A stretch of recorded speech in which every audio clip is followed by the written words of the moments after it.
நீ எங்க கிட்ட ஈஸியா பணம் இல்லைன்னு சொல்லிடுற. எங்களால அது மாதிரி அவர்கிட்ட சொல்ல முடியலப்பா.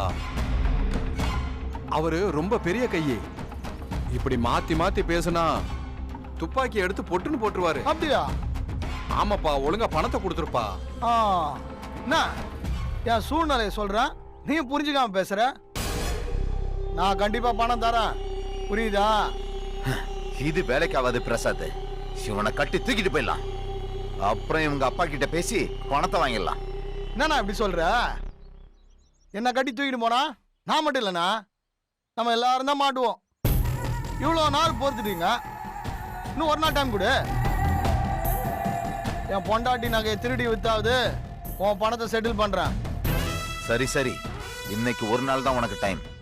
இதுக்கப்புறமும் நீ இப்படி பண்ணினா உன்னை கட்டி தூக்கிட்டு போயிடுவோம். அதுக்கப்புறம் ஆக வேண்டியதை நாங்க பாத்துக்குவோம். ஏன் நான் இந்த அளவுக்குலாம் போயின்னு இருக்கேன்?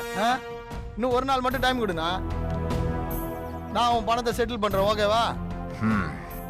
சரி, பாதி பணத்துக்கு எப்ப ரேஷன் அரிசியை கடத்தி தருவ? அதான் 10 நாள் டைம் கொடுங்கன்னல்ல, அதை ரெடி பண்ணிட்டு சொல்றேன். வாக்கு மாறக்கூடாது தென்னரசு, அப்புறம் நாங்க ரூல்ஸ் மீறுற மாதிரி ஆயிடும். பிரசாத், இன்னைக்கு ஒரு நாள் தான் டைம். அண்ணனை தைரியமா கூட்டு போ, நான் கிளம்புறேன்.